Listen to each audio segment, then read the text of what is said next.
Guys मुझे लगता है मेरा फोन मेरा दिमाग भी पढ़ लेता है, क्योंकि मैं बस ये सोच ही रहा था कि आखिर ऐसा क्यों है कि भारत में जिस भी स्कूल में कंप्यूटर लैब है वहाँ टीचर्स बच्चों के लैब में घुसने से पहले जूते उतरवा देते हैं। और ये भी कि जब बच्चों को कोडिंग कंप्यूटर में ही करना है तो टीचर्स कोड को कॉपी में क्यों लिखवाते हैं। बेसिक चीजें तो लिखवा सकते हैं जो बच्चे प्रैक्टिकली कंप्यूटर में नहीं करते, लेकिन कोडिंग को डायरेक्ट कंप्यूटर में एग्जीक्यूट करने से पहले कॉपी में लिखवाने का क्या सेंस है भला। और ठीक ये सोचने के लगभग पौने 1 घंटे बाद मेरे इंस्टा फीड पे कुछ गजब का टपका, जिसमें यूनिवर्सिटी ऑफ शिकागो के कंप्यूटर साइंस प्रोफेसर सोहेल ये बता रहे थे कि भारत में इसकी शुरुआत कैसे और कहाँ हुई थी। तो बेसिकली इस वीडियो का क्रेडिट उनको ही जाता है। मैंने तो बस हिंदी में ट्रांसलेट करके थोड़ा मिर्च मसाला डाल के चिपका दिया। अगर तुम्हें ऐसा लगता है तो रुको जरा सब्र करो। तो मैं बता दूं कि इस वीडियो को बनाने में मैंने ज्यादा रिसर्च नहीं की, क्योंकि ये रील खुद ब खुद मेरे फीड में आई थी, इसलिए गाली मत देना। लेकिन थोड़ी बहुत सारी रिसर्च करने पर जो बातें पता चली और फैक्ट चेक किया तो जो कुछ भी मुझे पता चला वो मैं जरूर ऐड करना चाहूंगा। जब मेरे दिमाग में ये ख्याल आया कि ऐसा क्यों ही करते हैं हर स्कूल इंस्टीट्यूट वाले, तो मेरे दिमाग ने एक नॉर्मल सेंसर दिया साफ सफाई बनाए रखने के लिए, क्योंकि तुम जानते ही हो कि धूल मिट्टी इलेक्ट्रॉनिक्स के कितने बड़े दुश्मन हैं। और हमारे जूते ही हैं जो पूरी दुनिया की सैर करके धूल मिट्टी को चिपका कर कंप्यूटर लैब की तरफ हमारे कदमों को ले जाते हैं। लेकिन फिर भी एक सवाल का जवाब अभी तक नहीं पता था कि नोटबुक की क्या जरूरत है प्रोग्राम लिखने के लिए। डायरेक्ट कंप्यूटर में एग्जीक्यूट करो ना। फिर सोचा कि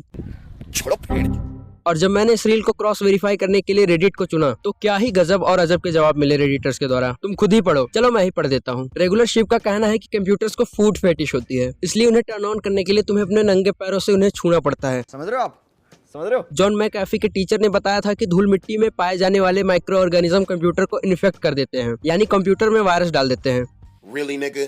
ऑब्वियसली टीचर ने ये बात सिर्फ बहलाने के लिए कही होगी, लेकिन इस मामले में फाट बॉय स्लिम, ये कैसी डायन का नाम है? हाँ जानता हूँ यूजर नेम थोड़ा अजीब है, लेकिन छोड़ो यूजर नेम से क्या फर्क पड़ता है। हाँ तो इस मामले में फाट बॉय स्लिम ने काफी सही रिसर्च की है और आज से 5 साल पहले सिम वही जवाब दिया है जो कि यूनिवर्सिटी ऑफ शिकागो के प्रोफेसर ने दिया है। तो बात है 1963 की, जब आईआईटी कानपुर में भारत का पहला कंप्यूटर IBM 1620 खरीदा गया कंप्यूटर साइंस पढ़ाने के लिए। तब के कंप्यूटर्स में प्रोग्रामिंग करना आज के कंप्यूटर से बिल्कुल अलग था, क्योंकि उनमें प्रोग्रामिंग करने के लिए कोड को पंच्ड कार्ड पे लिखना होता था, जो कि यूएस से इंपोर्ट किए जाते थे। इंपोर्टेड होने के नाते ये कार्ड काफी एक्सपेंसिव होते थे और इनमें कोड पंच किया जाता था। अब तुम्हारे जैसे इंटेलिजेंट बीइंग को समझ आ ही गया होगा, एक भी गलत कोड पंच हो गया तो आज के कंप्यूटर्स की तरह अंडू या बैक स्पेस दबाकर गलती सुधारी नहीं जा सकती थी, बल्कि वो कार्ड ही रिप्लेस करना पड़ता था। इसलिए एक भी गलत कोड काफी मोटे पैसों का नुकसान कर सकता था। इसीलिए उस समय कोड को पहले नोटबुक में लिखा जाता था, फिर कंप्यूटर में एग्जीक्यूट किया जाता था। और उस समय कंप्यूटर को धूल मिट्टी से बचाने के लिए काफी हाइजीनिक एयर कंडीशन रूम में रखा गया था और किसी को जूते चप्पल पहनकर आने की इजाजत नहीं थी। बस तभी से हमारे भारत में ऐसा रिचुअल सा हो गया है। भले ही अब कंप्यूटर्स एडवांस हो गए हैं, लेकिन लोगों की बुद्धि अभी भी 1963 में ही अटकी हुई है। इसलिए अब नोटबुक में कोड लिखने की जरूरत ही नहीं है, फिर भी बच्चों से गधा मजदूरी कराए जा रहे हैं ये गधे।